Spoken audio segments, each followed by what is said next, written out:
Bonjour à toutes et à tous, bienvenue dans cette nouvelle vidéo. Aujourd'hui je vais vous présenter mon tout premier home gym, donc celui que j'ai fabriqué en premier par mes propres mains, que j'ai galéré à construire.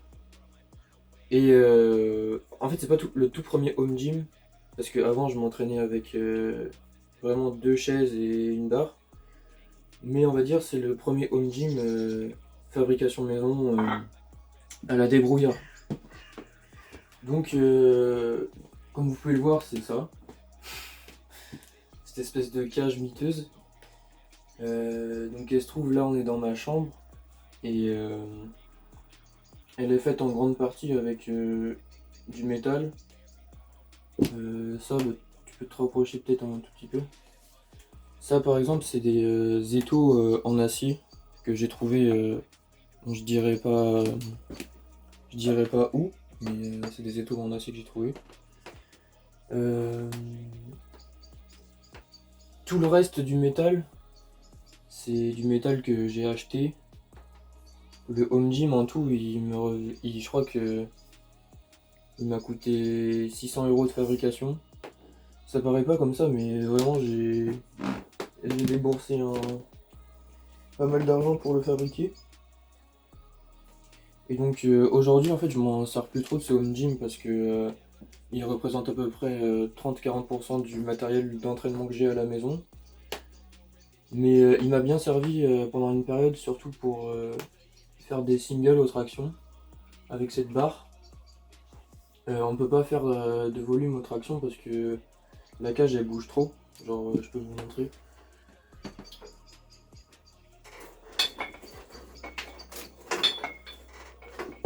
Voilà, là c'est pas du tout stable, donc pour faire du volume c'est pas ouf. Mais pour faire des singles ça passait, donc il y a une période où je faisais que ça. Le truc qui m'a été le plus pratique et qui m'a le plus dépanné, c'était pour les anneaux. Il y a une période où vraiment je martelais les anneaux. Dix anneaux lestés. Et d'ailleurs c'est comme ça que j'ai eu la 100 kg au développé couché, genre j'ai juste fait des dips lestés aux anneaux. Et quand j'ai passé 100 kg au développé couché, j'avais pas fait de bench depuis un mois et demi. Donc c'est un sacré cheat code. Putain de l'haltère. Donc voilà. J'ai parlé du prix.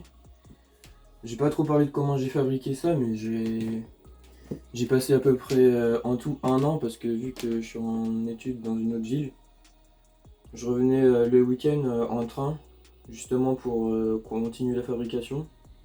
Quand tu reviens juste le week-end pour fabriquer un truc comme ça, t'as tout simplement pas assez de temps et parce que aussi c'est de la débrouillardise, donc tu te rends compte que un problème on amène un autre, etc. En fait c'est un cercle infini, tu dois tout le temps régler un problème, tu dois tout le temps courir à bric-au-marché pour acheter telle mèche, percer à telle épaisseur.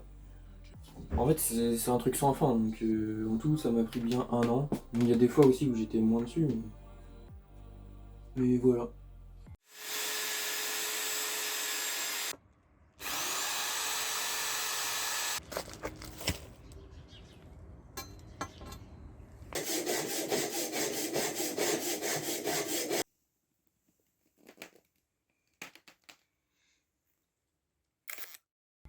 Et donc globalement, il y a... J'ai pas parlé de ça, mais ici on a une espèce de station. Bon, c'est vraiment la pire station de France, faut vraiment pas faire confiance à cette station. Mais ici j'ai une barre, donc c'est la toute première barre avec laquelle j'ai commencé à m'entraîner. Elle est pas assez large. Donc ici on peut pas mettre de poids, mais j'ai une autre barre où on peut mettre du poids. Et donc c'est pas mal pour le overhead press. Truc comme ça. Ça permet de poser la barre. Donc ça c'est pas mal. Après pour ce qui est squat, tout ça, ça devient vite chaotique dans la mesure où tu peux pas trop charger. Et puis quand tu descends au squat, genre il y a le muret là à gauche qui tape. Donc tu peux faire des demi-squats en temps normal quand il y a les poids. Donc ça c'était plus anecdotique pour le développé militaire, etc. Sinon le reste, ouais j'ai pas parlé de ça, mais ici j'ai fait une station de dips, mais j'ai clairement jamais utilisé cette station, et en plus c'est le truc le plus complexe que j'ai eu à faire dans la cage. Donc c'est un peu du boulot pour rien, mais je l'ai clairement jamais utilisé pour plusieurs raisons.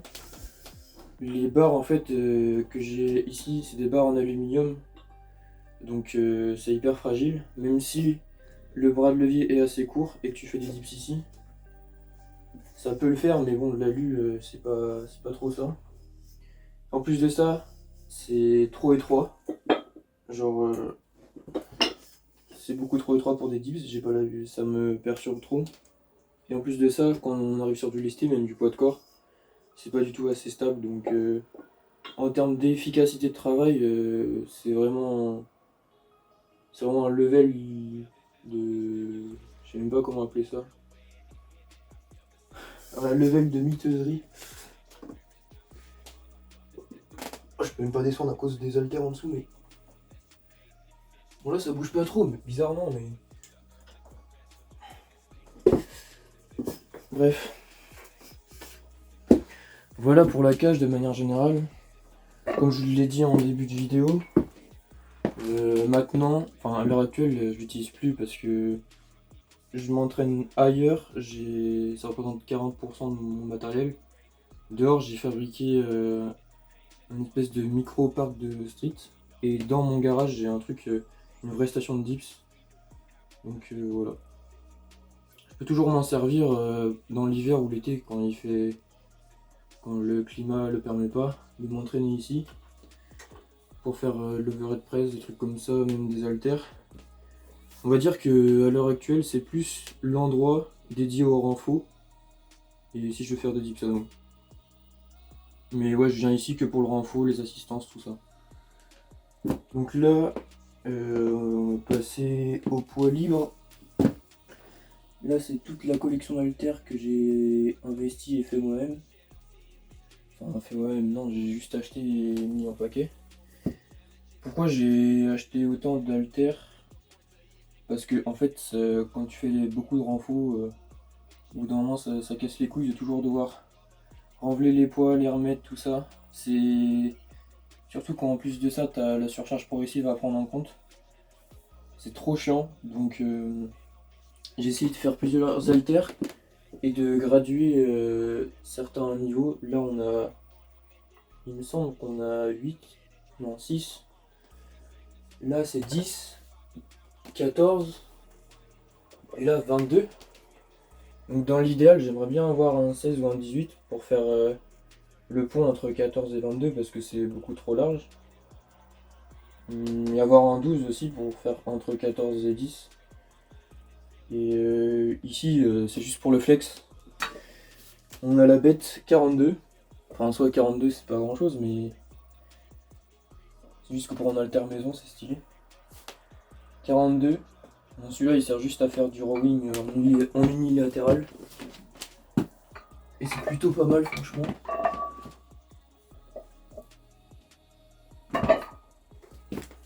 Donc voilà. Là, comme vous pouvez le voir, il reste des petits poids, donc ça sera pour l'halter de 18, il me semble. Et là, j'ai des haltères de 5. Ça, les gars, c'est avec ça que j'ai commencé à m'entraîner. C'est vraiment le truc le plus ancien que je peux avoir. En plus, je faisais des pompes et tout dessus. Je les mettais dans mon sac, je faisais des pompes lestées. Je faisais des séries de 40. C'était une dinguerie. Là, on a les genouillères que j'utilise pas trop, que j'ai pas pu trop utiliser cet été parce que je pouvais pas faire de squat. Genre, je m'entraînais que chez moi ou dehors. La nuit en plus. Mais là, Je suis dans un bloc retour squat. En ce moment, j'utilise pas parce que je refais du volume, j'essaie de reprendre de la capacité de travail. Mais dès que je repasse sur de l'intensité, ça va remettre les genouillères. Ici, on a ça. Ça, les gars, je les ai saignés aussi. Quand j'avais ma période statique, que je faisais que des planches, que je spammais les planches, que j'utilisais partout. Quoi d'autre? En vrai, là, en termes de matos, il n'y a vraiment pas grand chose comparé à ce que je peux avoir, mais ça donne une première idée de ce que j'ai dans ma chambre. Là, la magnésie, enfin celle-là et puis la merde, j'utilise juste pour mettre, comment on peut dire ça? Pour mettre du volume. Du volume de magnésie, paire volume magnésie. Bref. Et voilà. Donc, ah ouais, j'ai ça aussi, je peux vous montrer. Là, le casque, indispensable. Et ça, les gars, genre, il y en a, ils disent, ça sert à rien, il n'y a pas d'études qui prouvent à quoi ça sert. Les gars, vous avez des putains de courbatures, vous faites 30 minutes ça, vous sentez plus rien.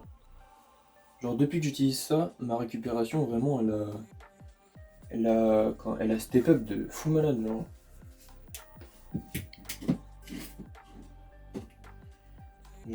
Après, je pense que je rentrerai plus en détail sur le pistolet de massage dans une vidéo.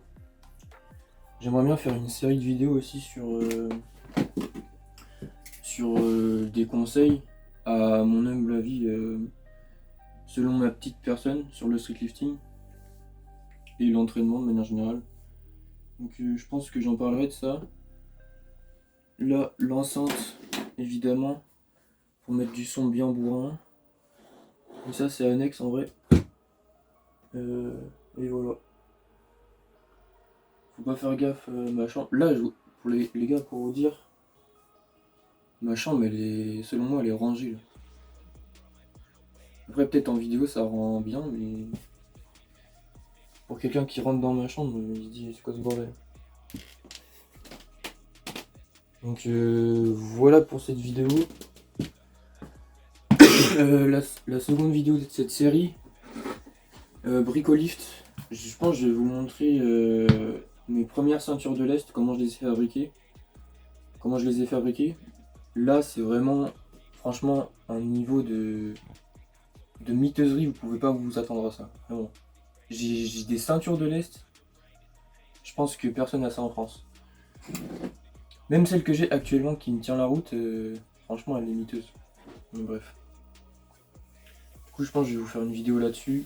Comment optimiser sa ceinture de lest aussi, parce que c'est ce que je suis en train de voir.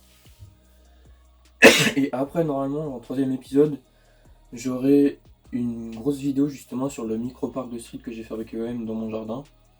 Et en plus, en parallèle, je pense, dans cette vidéo, je vous montrerai la station de dips que j'ai dans mon garage. Et tout le reste du matos que j'ai chez moi. Donc voilà. Parce que j'ai aussi, dans mon garage, j'ai aussi masse poids, j'ai plein de listes de vin, j'ai ma grosse barre, et ouais, j'ai d'autres trucs. Donc ouais. Donc voilà pour cette vidéo. Et puis, qu'est-ce que je peux dire de plus? J'espère que l'édit que j'aurais fait en début de vidéo est stylé. Je sais pas du tout ce que ça va rendre. Ah oui aussi, j'ai une autre idée de vidéo pour cette série Bricolift. D'ailleurs, je sais même pas si j'ai dit le nom. Je vais essayer de faire, bon, ça viendra après, mais une log de Strongman. Et de faire une barre de power, enfin une barre de power, une barre assez résistante pour faire du deadlift et du squat. Donc voilà. Il y a plein de trucs qui vont arriver dans cette série. Il y en a une autre qui arrivera juste après. Voilà pour cette vidéo.